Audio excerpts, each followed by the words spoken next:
Hey there, friend. I'm thrilled you dropped by my channel. If this is your first time here, make sure to hit that subscribe button and share the video. It truly means a lot to me. Let me know in the comments where you're watching from. I read and appreciate every single one. Now, let's dive in. It began on a Friday evening. Sabrina and I, married for 8 years, had been invited to a party celebrating her best friend Alyssa's birthday. The two of them had been virtually inseparable since their university days, and over the years, Alyssa's house had become a familiar venue for dinners, drinks, and social gatherings. That night felt no different from the others we'd attended. As we were getting dressed, Sabrina stepped out wearing a sleek blue dress that hugged her body in all the right ways. Her hair was immaculately styled, every strand in place. "What do you think?" she asked with a teasing grin. I smiled back. "Stunning, as always," I said. "You might end up stealing the spotlight from Alyssa." She laughed and rolled her eyes. "Oh, stop. It's her celebration." We arrived at Alyssa's house around 8. The place was already bustling, friends chatting, music pumping through the speakers, laughter echoing down the hallways. Alyssa greeted us at the door, drink in hand and glowing with excitement.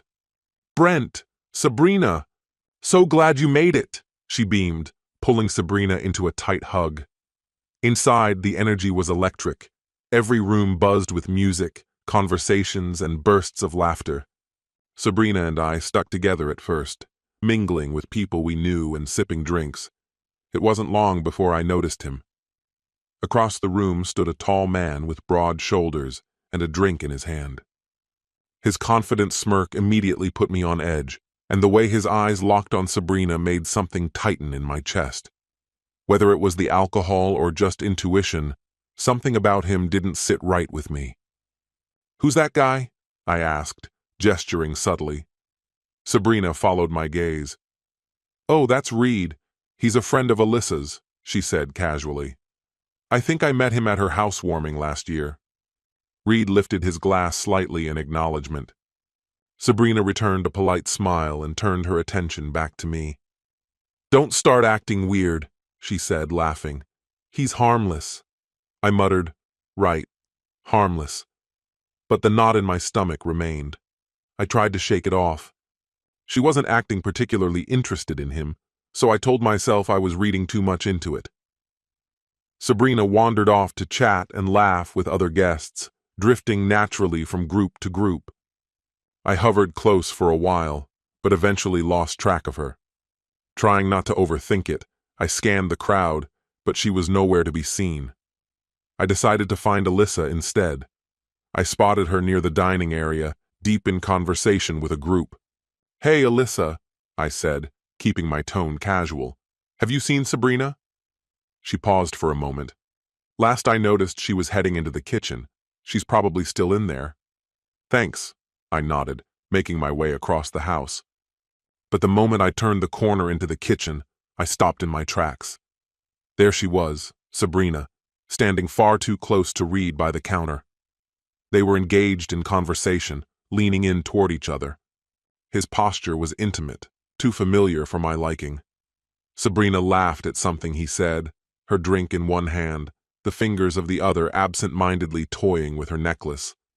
My jaw clenched as I stepped into the room. "Sabrina," I said, my voice sharper than I meant. They both turned. Her smile faltered. "Hey, Brent, everything okay?" "Mind if I cut in?" I asked, my eyes locked on Reed. He raised his hand slightly, as if to signal no harm. "No worries, man. Just having a chat." I ignored him and turned to my wife. "Can we talk for a minute?" Sabrina hesitated, then nodded. "Sure." She set her drink down, and we walked into the living room. Around us, the party continued, but I was completely focused on her. "What was going on back there?" I asked, my tone low but tense. She frowned. "We were just talking. Why are you acting like this?" I tried to rein in my temper. Because he was standing way too close. That didn't look like friendly conversation. She crossed her arms. "You're making something out of nothing. He's Alyssa's friend. It was harmless." I took a breath, trying to stay calm. "I don't like the way he looks at you. It's disrespectful, not just to me, but to our marriage." Her expression softened a little. "I didn't mean to make you uncomfortable. I promise. There's nothing going on. Let's not spoil the evening over this, okay?" I wanted to press further, but the way she looked at me made me pause. "Fine," I said quietly. "Just stay away from him."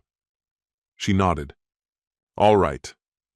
We rejoined the crowd, trying to blend back into the flow of the party. I forced small talk and laughter, but the unease never left me. About an hour passed. I was caught up in a conversation with a coworker who had happened to show up. Sabrina excused herself to grab another drink. Minutes turned to more than a few. I glanced around, expecting to see her return. She didn't. I checked the living room, the kitchen, empty. I walked out to the patio, peeked into the dining area, and even checked a den where a card game had started. Nothing. A creeping sense of dread began to crawl through me. I made my way down the hallway that led toward the bedrooms. The noise of the party dimmed behind me as I moved further into the house. Every door along the hall was closed. The stillness in the corridor felt heavy. I paused at the first door and listened. Nothing. Tried the second. Still silence. With each step, the tension inside me grew. As I passed the bathroom, I paused again. I could hear muffled voices, including a woman laughing. I held my breath, but it wasn't Sabrina's voice. I let out a shaky breath, briefly relieved. Then I reached the last door. My heart pounded against my ribs. I stood there for a few seconds, listening. At first, there was only silence. Then I heard it. Sabrina's laughter. Soft, but unmistakable. My stomach turned. The laughter faded, replaced by hushed murmurs, and then came the sounds that shattered me. Quiet, rhythmic moans, low and undeniable. Everything inside me broke. It felt like the ground had vanished beneath my feet. My hand lingered inches from the doorknob, trembling as rage and heartbreak surged through me in equal measure. I took a shaky breath, pushed the door open, and in that instant, my world collapsed. There she was, my wife, entangled in the bedsheets beside Reed, her dress discarded on the floor, his shirt unbuttoned and hanging loose. For a few seconds, they didn't even realize I was there. I stood frozen, unable to move, my mind struggling to process what I was seeing. "Sabrina?" I croaked, barely audible, the words catching in my throat. Her head snapped in my direction, eyes wide with panic. "Brent, God, no, this isn't what you think." "Stop," I cut in, my voice shaking as I fought to keep my fury from exploding. "I don't need to hear another word." Reed, lounging against the headboard without a trace of remorse, didn't even try to hide. "Take it easy, man. You've got it all wrong." I let out a hollow, bitter laugh. "Wrong? That's the best you can come up with?" Sabrina scrambled to cover herself, tears already streaking down her face. "Brent, please, just let me explain." I turned my back on her, my chest heaving as I walked out. It felt like something inside me was tearing apart. How could she do this? How could she destroy everything we'd built? I heard her behind me, chasing after me barefoot, her voice desperate and cracking. "Brent, wait, please. I wasn't thinking. I'd had too much to drink. I didn't mean for this to happen." I spun to face her, fury spilling over. "Really? The alcohol? That's your excuse? Because you looked pretty damn sober when you were making eyes at him all night. Don't try to tell me this just happened." Her expression crumbled. Guilt, regret, sorrow all mixing together. "I didn't want this, Brent, I swear. I still love you." "Love?" I snapped. "You don't sleep with someone else if you love me. You don't humiliate me like this." By now, the noise had drawn attention. Guests had started to gather in the hallway, whispers spreading fast. Alyssa stepped forward, concern etched across her face. "What happened?" she asked cautiously. I turned toward her, then gestured coldly to Sabrina. "Ask your friend." She's got plenty to explain. Sabrina broke down completely, covering her face with her hands as sobs racked her body. Alyssa looked back and forth between us, then softly said, "Brent, maybe we should talk somewhere more private." "There's nothing left to say," I muttered, grabbing my coat. "Enjoy the rest of your evening." I stormed out, climbed into my car, and gripped the wheel with trembling hands. I drove without a destination, just needing to get away from the wreckage. Their faces kept replaying in my mind, Sabrina and Reed together in that room, burning into my memory like a cruel brand. Rage, hurt, confusion. They collided inside me, a storm I couldn't contain. I didn't know where to go. I just knew I couldn't go back there. So I kept driving, hoping the motion might drown out the screaming in my head. Then my phone buzzed. I glanced down, Sabrina.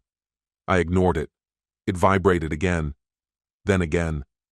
Just the sight of her name made my stomach twist. I couldn't answer. Not now. Maybe not ever. Eventually, I pulled up in front of Derek's house, one of the few people I trusted when my world turned upside down. It was close to 2 a.m. when I knocked. The door opened slowly. Derek stood there, half awake and squinting. "Brent? Do you have any idea what time it is?" "I know," I said hoarsely. "I wouldn't be here if it weren't urgent." I couldn't bring myself to explain. I just needed someone. Without asking further, Derek stepped aside and let me in. We settled in the living room. I dropped onto the couch, still shaking. He sat across from me, his face full of worry. I took a deep breath, trying to steady myself. "She cheated on me, Derek," I said quietly. "Sabrina. I walked in on her, with Reed." I couldn't say more. The image was still too fresh, too vivid. Derek sat in stunned silence for a few seconds. "You're serious?" he finally asked. I nodded slowly. "I saw everything. I can't go back. I can't even look at her. I'm thinking of getting a hotel room." My voice cracked. I felt like I was suffocating. "I don't even know what's real anymore." He didn't respond right away. Just let me sit in it. Then he finally said, "A hotel? Don't be ridiculous. You're staying here tonight. No way I'm letting you be alone right now." "You sure?" I asked, still in shock. "I'm sure," he said firmly. "You're not leaving." I nodded faintly, grateful beyond words. "Thanks. Really." I leaned back, running a hand through my hair, trying to tame the storm inside me. But just as a flicker of calm started to form, my phone buzzed again. Sabrina. I stared at the screen. I couldn't bring myself to answer, couldn't hear her voice. It rang until it stopped, then buzzed again. Derek noticed. "She's been calling nonstop, hasn't she?" I didn't answer. I didn't need to. The buzzing continued, every ring another stab in the gut. Then he asked quietly, "So, what now?" I exhaled, the weight of the decision anchoring inside me. "I'm filing for divorce." The words sounded final, even if part of me still hurt saying them. Derek gave a short nod. "I know a good lawyer. I'll send you his number." "Thanks," I murmured, voice barely audible. When morning came, I knew I had to return to the house. I couldn't avoid it forever. I needed to gather my things, just the essentials, but I knew it wouldn't be easy. As I stepped inside, I saw her curled on the couch, face blotchy, eyes red and swollen. She jumped up as soon as she saw me. "Brent, please, we have to talk," she said, her voice a fragile thread. I didn't answer. I brushed past her and climbed the stairs. In the bedroom, I began packing. Just some shirts, a few pairs of pants, a jacket. I could feel her behind me, standing in the doorway, silent, watching. "I never intended for this to happen, Brent," she murmured, lingering at the threshold with uncertainty in her posture. "Please, we can get past this. You have to believe me. It was a terrible mistake." I slowly turned to face her, my arms full of folded clothes. "A mistake," I echoed, my tone calm yet underscored with tightly held rage. That's what it meant to you, Sabrina? Her eyes dropped to the floor, unwilling to meet mine. Guilt was etched across her features, but it did little to ease the crushing weight inside my chest. I saw you, I said, the image of her and him flaring in my mind, raw and vivid, enough to churn my stomach. That moment is burned into my memory. I can't unsee it. My voice faltered as emotion tightened my throat. I can't stay here pretending nothing happened. I'm going to file for divorce. All color drained from her face. Brent, don't, she pleaded, her voice trembling. I'm begging you, please. I'm sorry. I'll do anything to make this right. Just give me one more chance. I gave a slow shake of my head, the pain sharp and heavy as I looked at the woman I once believed I understood. It's done, I said softly. Without another word, I gathered the last of my things and stepped out the door, never once looking back. As I settled into the driver's seat, a wave of reality crashed over me. This was final. I was leaving behind everything I had once built. What was broken couldn't be restored. I had no idea where the road might lead, but one thing was clear. I refused to keep living a lie. The divorce was finalized quickly, just a few months, and the papers were signed. Sabrina tried reaching out more than once, but I never responded. I couldn't open that door again.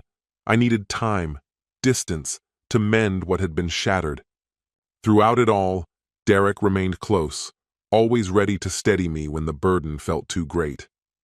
In time, a new kind of rhythm returned to my life. I focused all my strength on rebuilding. The sorrow never disappeared, but I learned how to carry it, how to keep it from breaking me. Now, looking back, I've never doubted the choice I made. It was agony, unbearable at times, but it was the only way forward, the only way that was honest. This story has come to an end. What's your opinion? Share it in the comments, my friend. And if you liked this story, check out other exciting videos on my channel. I'll say goodbye until the next video. See you.